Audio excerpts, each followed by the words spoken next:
Hey, good morning, everyone. Good to be here. I am happy to be joining in. I am really going to make an effort to monitor the chat to see who's there. If you've got questions, I will do my best to answer them. But all things technology. I've got three screens. I'm hoping I can share all of them. But thanks again for tuning in. I really appreciate this. This is all new technology for me, this whole live stream thing. I'm Jason Odell. My Substack is the photographer's perspective. I appreciate all the likes. I appreciate all the people who've either followed me or chosen to subscribe, so you can get my musings on photography in your inbox or in the Substack app. That's just really cool. The holidays are coming up, and I was working on an article for Substack, and I probably will still publish it, but it's the dreaded question that if you're a photography enthusiast like myself or professional, you will get the question, and we hate the question. It's, can you recommend a camera? My son or daughter or friend is trying to get into photography, and what's a good camera to get? I hate that question. So I wanted to do a little presentation today of this. Now, if you don't have time today to tune in, um, too long, didn't read, all the digital cameras out there are pretty darn good these days. So it's going to come down to meeting your particular needs, your particular budget, and I'm going to talk a little bit about that in in this live stream. So just hang tight. I'm going to try to switch screens. Hey, James and Alvin, Tim, Alan. Oh, it's good to see you guys, and I appreciate that. I recognize names in the chat. That's always a cool thing. So thank you so much. Appreciate it. Let's jump over and make. Um, let's see if my screen switches over to my presentation. All right, let's talk about choosing a camera. Okay, so this is where I go. Are you sure? And let's see if that is framing up properly on the screen. I'm not sure it is. Let's see something here.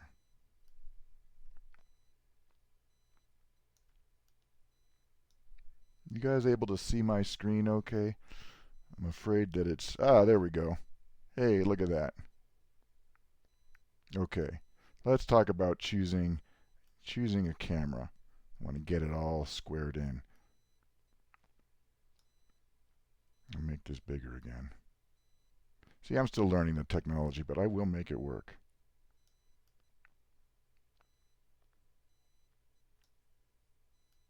Okay, pardon my glitch.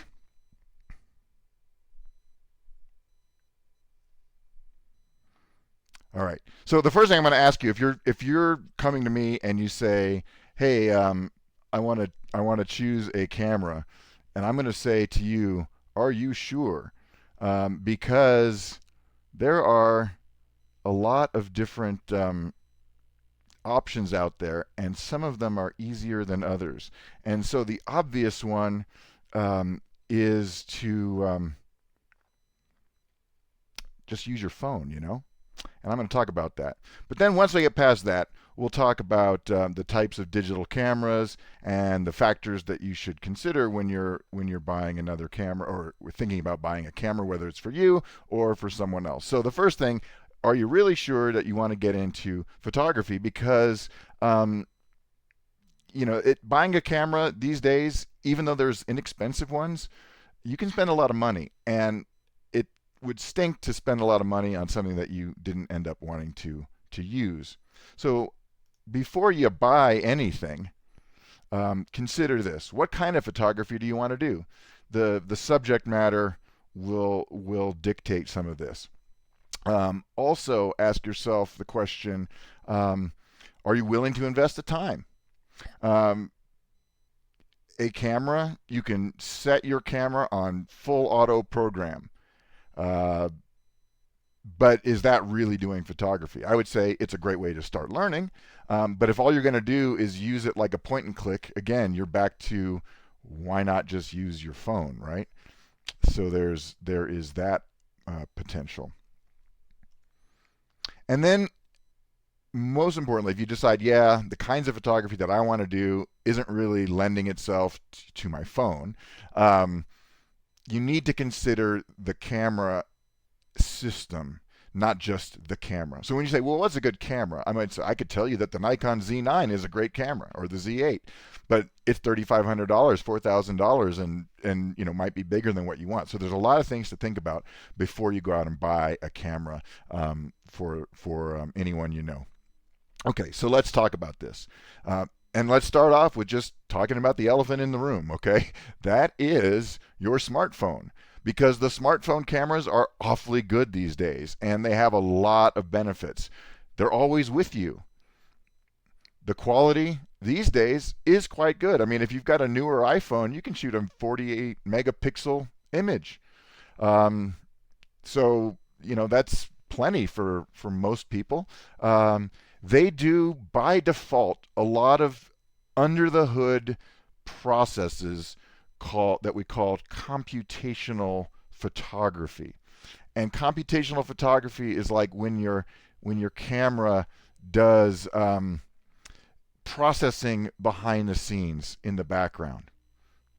So, like, for example, your iPhone camera can do stuff like HDR, uh, and you won't even know it. Things that would require us as photographers to set up a shot, take it back, and post process. Okay. Another thing, so that's automated post processing comes part of that. That night mode stuff. That's all computational photography. And the phones are also great for video. I know there's a lot of people who want to do serious videography with the camera, digital camera. It isn't me, so I can't really talk to that. I know that there's better choices for video than others, but I really just most of the time just use my phone for video because it's so good. Now, the drawbacks of your smartphone camera is that they really have a small sensor. Now, like I said, the quality is really good, but as you go down in sensor size, and I'll have a slide on this later, it makes it hard to isolate your subject. In other words, get that isolated depth of field look. Yeah, and there's computational things they'll do. You can put your phone into portrait mode, but it's not the same as using like a fast prime portrait lens on a DSLR, right? So that's one thing. You can do stuff to control focus and exposure, but it's a little tricky. Okay, it's a little bit tricky. And although you can shoot bursts with your iPhone and they can track people's faces, they're getting better. They're still not the best tool for serious action, sports, and wildlife photographies, despite what the phone manufacturers might tell you. And despite those 48 megapixels, cramming them into such a small sensor like what's on your phone, I can tell the difference between my smartphone shots and my regular camera shots when I look at them in post. If all you're doing is putting them on Facebook or something or posting them here, yeah, you probably won't notice too much difference. But if you really are into like printing and high quality files, you're going to get a better quality image out of a real dedicated camera rather than just a smartphone. So let's move past that and let's talk about the three kinds of digital cameras that are out there right now, smartphone cameras aside. You've got your compact cameras, you've got your DSLRs, and you got your mirrorless cameras. The second two are interchangeable lens cameras by and large, whereas the compact cameras are all in one. They will have a fixed lens. It can be a different kind. So let's talk about them first because I want to get them out of the way. So these are your point and shoot cameras. These were really popular in the early 2000s because nobody could afford a DSLR, and DSLRs were still coming of age, so to speak. Here we've got an example of one, a very good one, by the way. It's a Sony RX100 Mark VII, and it costs about $1,700, okay? But it's got a really nice zoom lens on it. It's very pocketable. You can put it in a pocket. These are nice little cameras, and they range in price from pretty inexpensive, the $300 range, to there are Leica ones out there that cost over $7,000. It's pretty crazy. All right, so It's kind of nuts how this works sometimes. Now, here's my thought on compact cameras. It's real simple. The good ones are still awfully expensive, especially if you are uh, shopping for something to learn and to grow into. You can spend easily $1,000 to get a good compact camera that has a large enough sensors that the image quality is better than your phone. These are really a trade-off with your phone, to be honest. Um, they're great for a pocket camera, and I find that the people who gravitate towards them tend to already be photography enthusiasts. And you don't want to use your smartphone all the time. You want to have a viewfinder to look through, maybe. Gosh, it's just, it's a nice secondary camera system for a lot of professional or enthusiast photographers because, it is better than a smartphone for a lot of things, but it's not going to replace your interchangeable lens camera. If you're a budding enthusiast, or your child or your son or daughter or grandchild is really interested in photography as a craft, then the compact camera isn't all that much better than your smartphone. Before we had phones, you might get a very inexpensive compact camera to give to, an 8-year-old or a 10-year-old because they could beat it up. It wasn't going to be damaged. It wasn't a lot of money. But nowadays, you would just use your phone. I think that's just what it comes down to. So think about that. Now let's move on to the next class, which I think is something worth talking about, and that's DSLR cameras. So DSLRs are the original interchangeable lens digital camera system. These came out in the early 2000s. And they really ramped up by the mid 2000s, and lots of models to choose from, and they went through this huge evolution with lenses and all kinds of systems and chips and all kinds of stuff, megapixels, everything. The big advantage of a DSLR is that they're established.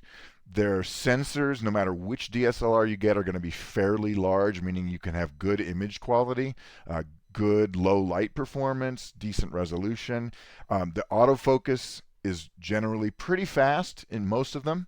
They use something called phase detect autofocus, which I'll talk about later.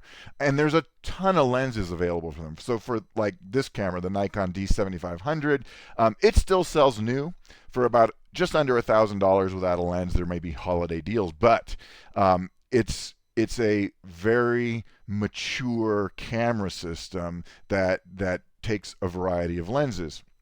So you can get close-up lenses, portrait lenses, zoom lenses, prime lenses, everything for these kinds of cameras. They give you direct control over exposure and focus. So even if you want to shoot it in program auto, but you can still learn to then use aperture priority, shutter priority, all the different exposure modes. And if you haven't seen my fundamentals of digital photography part 1, on exposure, those terms will make more sense to you if you go and check that out.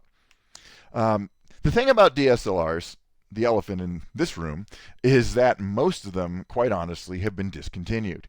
There are still some available new, but it's new old stock.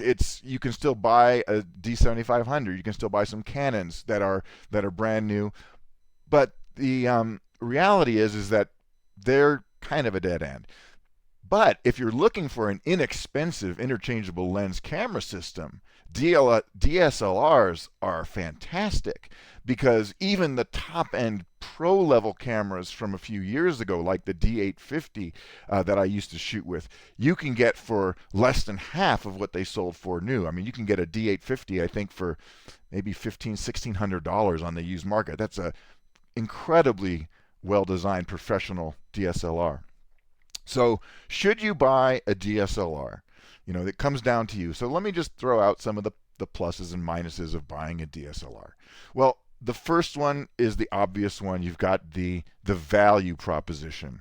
Okay, the value proposition being that they're all out there most of them are out there on the used market, and you can get a great DSLR for much less money than you can a new one or a mirrorless camera, a newer current camera these days. So this is a great way, especially if you want to get into a full frame camera system. DSLRs are going to be the least expensive way of doing full frame. Okay, and by full frame, I just mean 35 millimeter format. Um, on the flip side, they are a technological dead end, essentially.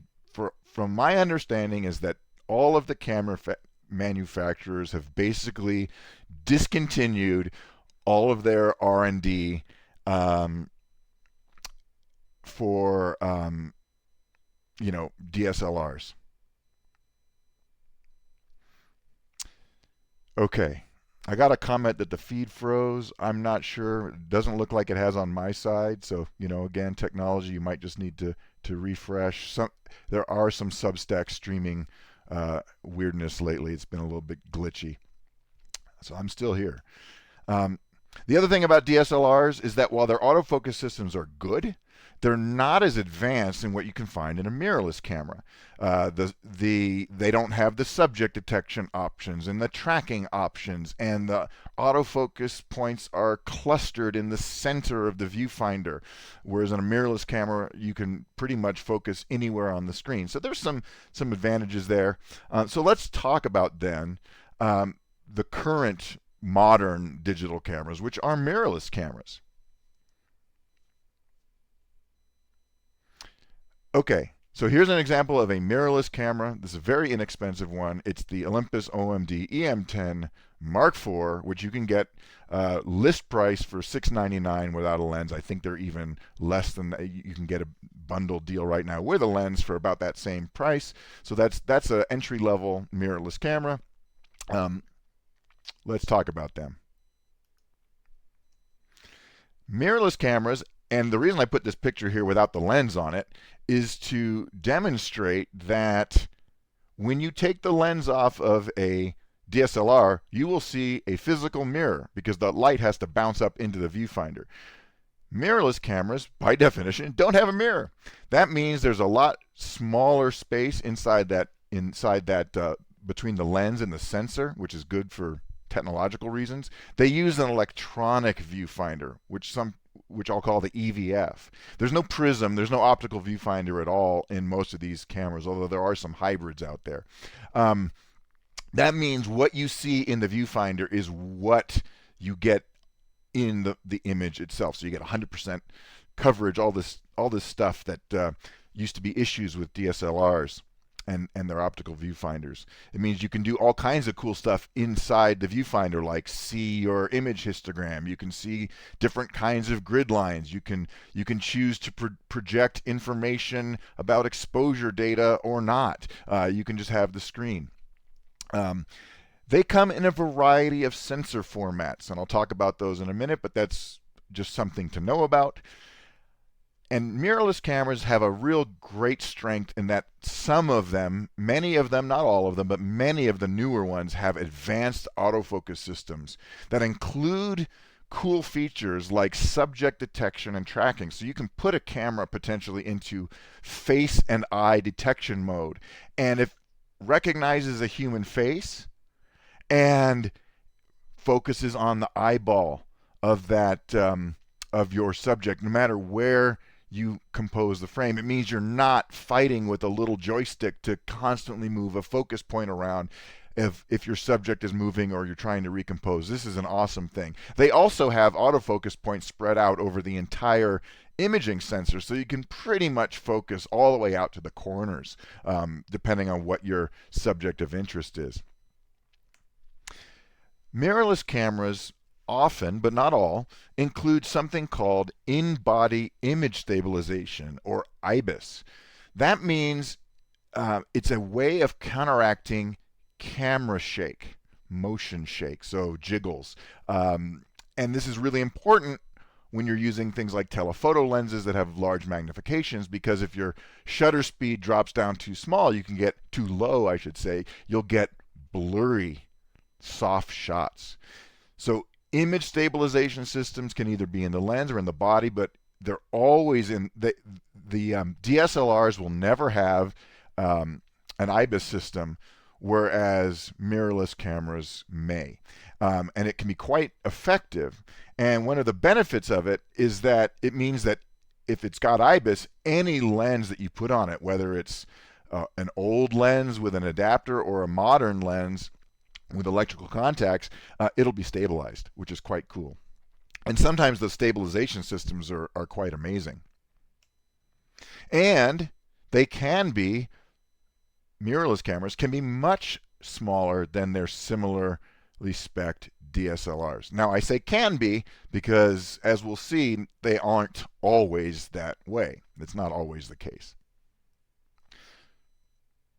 So let's talk about then the features that you should consider if you're buying a camera, any camera, okay?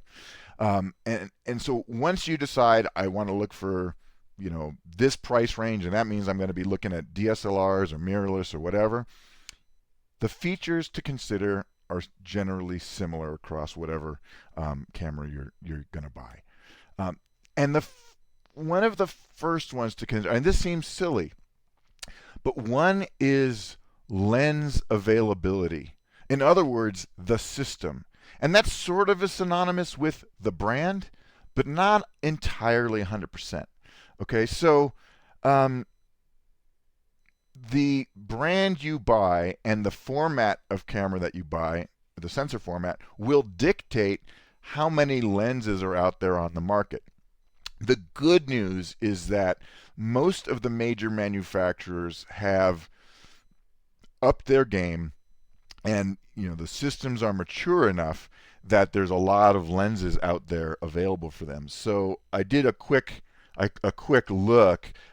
For example, if you want to buy lenses that fit a Canon 35 millimeter format, Canon's got 46 lenses that they have that'll fit their own.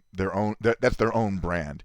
And if you expand that to third-party lenses, there's 150 lenses out there for full-frame Canon mirrorless. You go into the Sony department. Sony only has 51 full-frame lenses that they make themselves, but they've opened their lens mount out to third party. They just basically said, here's the spec, you can make lenses for it. There are 342 lenses that you can buy for Sony E-mount in full frame format. So I didn't want to put the charts up there, but there is a big difference in lens availability. So for example, if you're buying a Nikon DX camera, they only have 8 lenses that they make for it, specifically for that fit that format. Of course, you can use other lenses within the brand. So it's not all apples to apples, but look at the system. Does the system have the lenses that you want? Are there accessories that you want? Is there a flash that you can get? All the different things. And the good news is that most of the brands nowadays, there's some that have more than others, but they're all pretty darn good. Then I'm going to talk about sensor size, the control layout and configuration, autofocus systems, and image stabilization systems. And I'm not going to talk to this, but I'm putting it up here. If you're into doing video, then there are some systems that are better than others. For example, Panasonic mirrorless cameras do a really good job for video. So do Sony's. Other ones, not so much if you're a pro high-end video producer. So let me just show you the differences in sensor size real quickly here. This is to scale, okay? This is to scale. This is not actual size on your screen, but this is to scale. So this is roughly the size of the sensor in your iPhone camera or your smartphone. And that's the sensor in the Micro Four Thirds format, or 4/3 format, which is used by OM Systems / Olympus and Panasonic. So you can see it's much bigger. And that's why I say that even my 20 megapixel images from my OM1 seem to have better quality than my 48 megapixel iPhone photos, even though they have more resolution.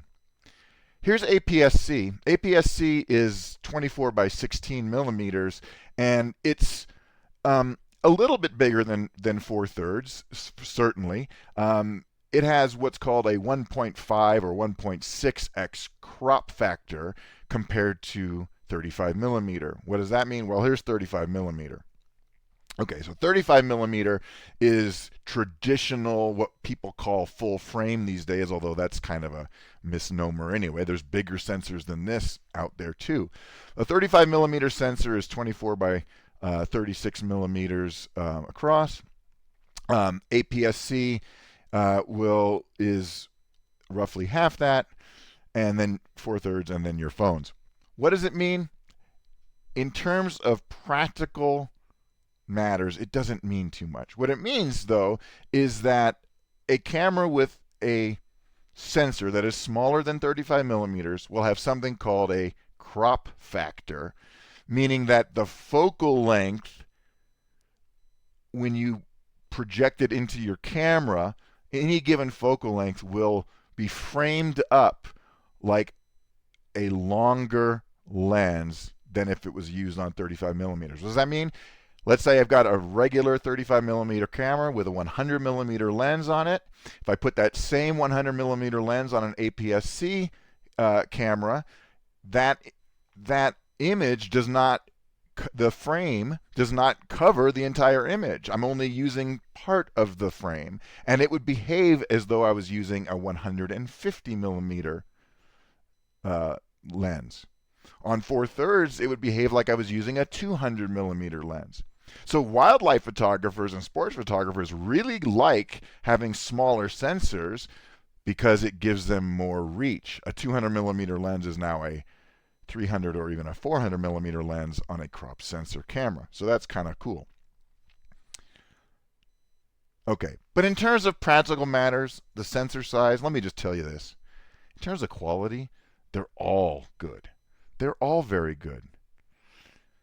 And while larger sensors can certainly do a better job handling higher resolutions, more megapixels, while producing less noise as compared to a smaller sensor, there's a catch.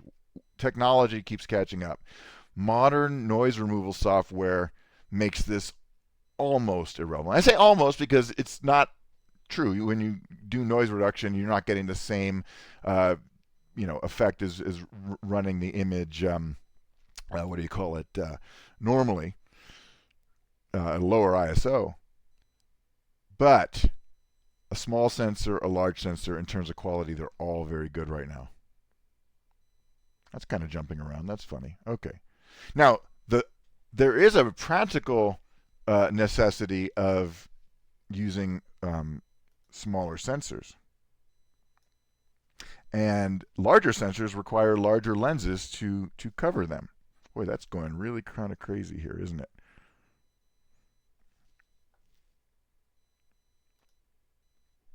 Okay.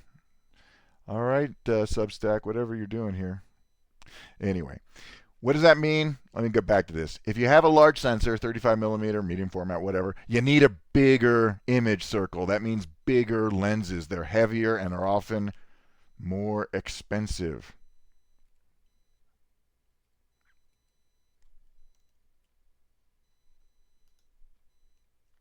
Okay? So full frame systems generally cost more. Now let's talk about control layouts before we even get into size. Cameras have different kinds of control layouts, different kinds of ergonomics, different kind of design. On the left is the modern design. This is a Sony a7 III. It's what I would call the modern design. It has control dials in the grip. There's a little dial in the very front of the grip. If you look really closely above that on-off switch, beyond that, there's a front dial, and then there's a rear dial, and then there's a couple other control dials on there as well. If you compare that to the Fuji X-T30 Mark III on the right, it uses a more retro control dial layout. There's a dial for manually dialing in shutter speed. There's an exposure compensation dial.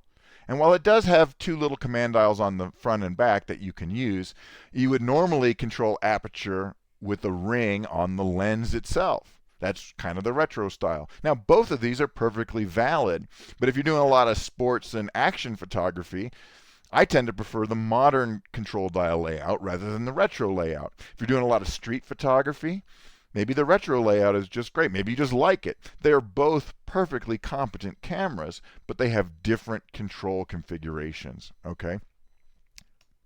Then there's the issue of size. There's that OMD EM10 Mark IV again, compared to my former camera, the Nikon Z9. This is from a website called camerasize.com, and they're great. You can put in any two cameras, compare them side by side, front, back, top, bottom, whatever. It's really great. So check them out. The Nikon Z9 is a wonderful action camera. It also has an integrated vertical grip. You can see there's got a release button on the bottom left there. It's on the bottom of the camera. It weighs 3 pounds.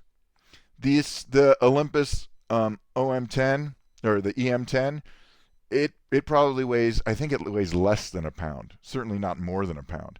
There's a huge difference in size. So the one on the left is a 4/3 format sensor. The one on the right is a 35 millimeter, aka full frame sensor. So that's a thing to consider. Look at the spec sheet. Look at the size, the dimensions. You got to be carrying this thing around your neck.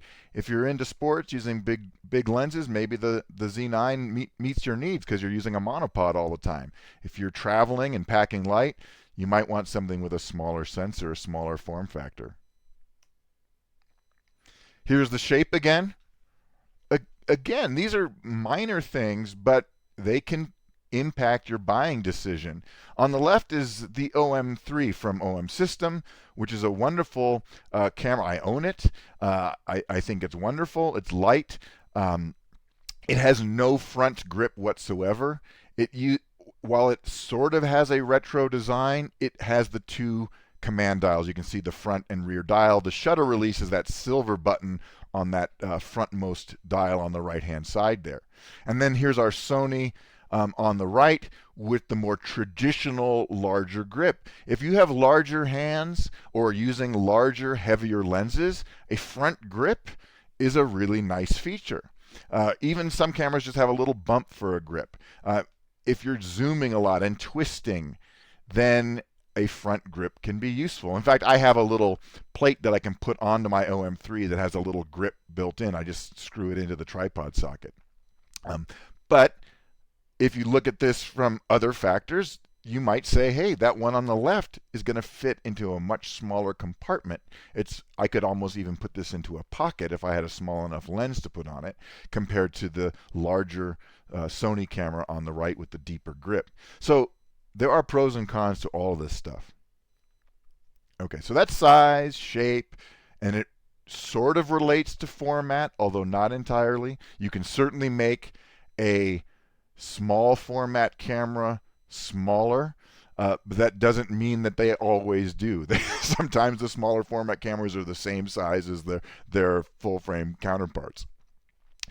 Okay, a couple of last little things before we wrap it up for today. Autofocus. Not a big thing these days, but it's just a spec to be aware about. So in digital cameras, there are two types of technologies for autofocus. There's contrast detection, which is the oldest form, and there's phase detection. All you need to know is that they both work, but phase detection is much, much faster and more responsive in lower light, and it's best for action photography. So sometimes you'll have two cameras. One will only have contrast detection. That OM10, that EM10 only has contrast detection, autofocus, for example. Is it going to be bad? No, but it's not going to be as fast for moving subjects. Whereas some that have phase detection, like the Z9, the Sonys, the Canons, they will have much more responsive autofocus for things like sports and wildlife. And then there's the part about subject recognition and tracking. Many mirrorless cameras have this, but it sometimes varies by model and by manufacturer. this gets maddening sometimes. It's very cool if that's what you're using your camera for and it has it. Let me show you a screenshot from my OM1 Mark II. This is what it looks like when I'm shooting. This was from the Faroe Islands last year, taking pictures of puffins. I put that little green rectangle on the bird. It just had to touch it. But the actual focus area is that white box with the white eye in the smaller box. And as long as I keep the, and it will track the bird in the frame, and it will try to focus on that bird's eyeball if it's visible. And there are lots of other modes. There's modes for automobile tracking, human face eye, cat dog face eye, which can work with different kinds of animals, bird, motorsports like motorcycles, trains, that kind of stuff. So if that's your thing and doing a lot of action is your thing, then that feature may be quite important to you. If, on the other hand, you're mostly doing landscapes or just basic portrait work or casual street photography, it might be a non-starter, and you can save some money by getting a camera that doesn't have the fanciest autofocus system in it. Okay, last thing to think about is that image stabilization component. How does the camera stabilize against camera shake? I mentioned in-body IBIS. It's got an advantage that it will work with any lens you put on that camera. And so if your camera has IBIS, then you don't have to worry about buying lenses that are stabilized. If your camera does not have IBIS, and some of them don't, then you need to rely on lenses that have an image stabilizer system, an optical system built in, ISVR, whatever they call it. So again, it may or may not be a big deal depending on what you're trying to buy or what camera you're looking at, but it is a feature to consider because personally, I like having the camera that has the IBIS just because I know I can throw any lens on it, including manual focus lenses, old lenses, whatever, with adapters. They're all going to get the benefit of that stabilizer. If I have a camera that doesn't have that, then lenses that don't have that feature aren't going to be stabilized, and that can lead to ramifications in how I have to shoot exposure settings. Maybe I have to use faster shutter speeds, more higher ISO, maybe more noise. All of those things become potential pitfalls for cameras that don't have built-in stabilization. So what are some recommended cameras? And you know what? Let me just, before I say this, it's going to depend on your budget. We could spend an entire time here trying to go through every possible camera at each price point. I'm not going to do that. I'm just going to suggest some camera models that I know are good. And then I'm going to show you a comparison of some mirrorless models at a certain price point.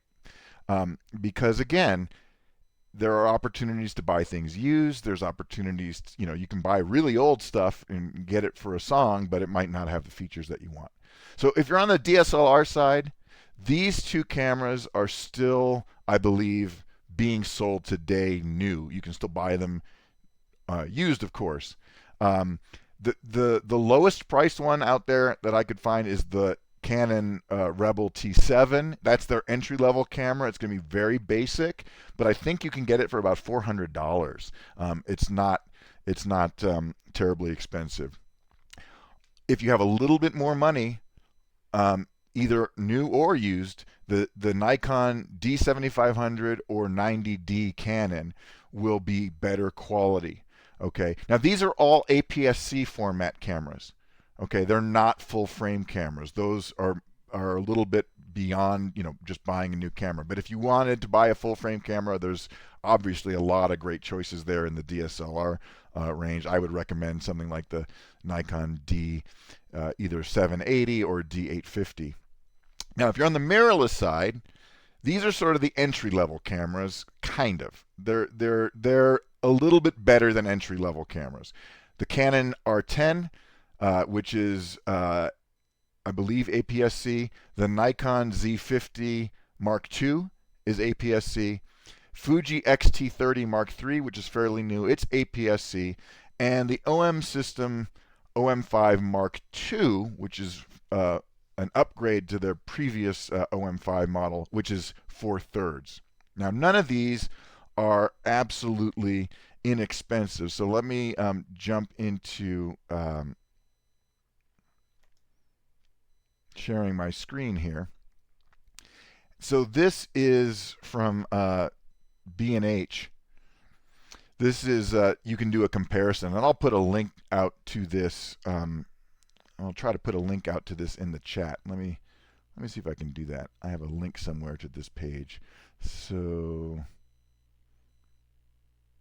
let's see. If I do this, I'll paste it into the chat. So there's a link that you can get this exact screen if you're interested. Now, you probably notice right off the bat that these are all $1,000 cameras. Okay, there are less expensive models. They will come with fewer features. For example, that EM10 Mark IV, which I said you can get for under $600. It doesn't have some of the sophisticated features that these are. So these are all solid cameras. If you're really an enthusiast, even if you're a beginner and you want to be able to grow into your camera and not feel like you need to replace it a year later, these are some good places to start. And so you can just go through here on your screen, go through and you can look at all these. So they're all about $1,000, give or take, and they're probably available in bundles with lenses. There's holiday deals right now, but you can see they're all about 20 to 25 megapixels. Okay, they're all crop sensors, APS-C. It tells you what the crop factor is here, and it tells you what they have for stabilization. So, for example, the Canon, Fuji, and Nikon do not have built-in image stabilization. That means you need a lens that supports it. May or may not be a big deal, whereas the OM System camera has stabilization. Okay, they all do video, etc., etc. They all have different kinds of shutters. We don't need to worry about all this stuff. You can go through all of this stuff, exposure mode, sensitivity, but the bottom line is, you can take a look at the features that meet your needs. They all use, for example, SD cards.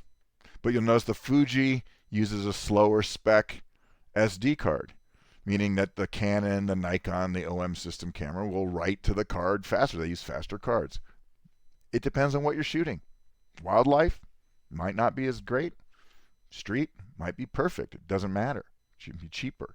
Another reason why I chose these cameras just to sort of feature, to showcase, is that they all use the USB-C input. And that's the biggest difference between that OM5 and the Mark II, is that they have USB-C. I am a big fan of USB-C connectivity because with USB-C, it's not just to plug it into your computer. I don't even do that. I use a card reader.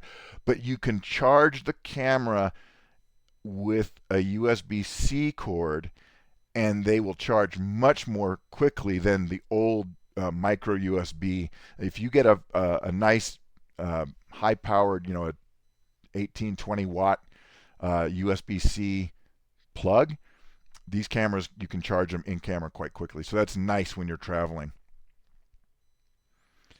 You can compare. They all have different degrees of LCD. You can see the Fuji actually has the highest resolution LCD. The other ones are about the same. And now we get to the viewfinder. They all have about the same quality viewfinder.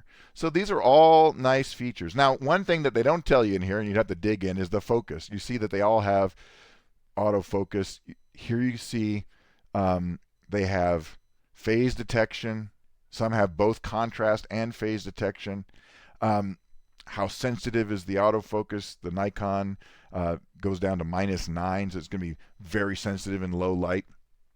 One thing I will say about the Nikon Z50 Mark II is that it has all the fancy subject detection and tracking modes, whereas the OM5 only has human face eye detection. Not a big deal if you're not a bird photographer, but it could be if you're a budding wildlife photographer. So all these features are just there. Like I said, you can check out that link that I put in the chat. Um, and beyond that, I think that kind of brings me to the end of this, and so I'll go back on screen and say thanks for attending. I appreciate this. With any luck, it'll record, and I'll post this later if for people who missed it. But good to see all you in the chat. Please do me a favor, hit the little heart button, give this some likes before you go. And if you haven't subscribed, you can find me at The Photographer's Perspective. Jump over there and subscribe. You'll get my articles, including probably one where I talk about this stuff in words. So thanks again for coming today. I will see you all next time, I hope real soon. Bye.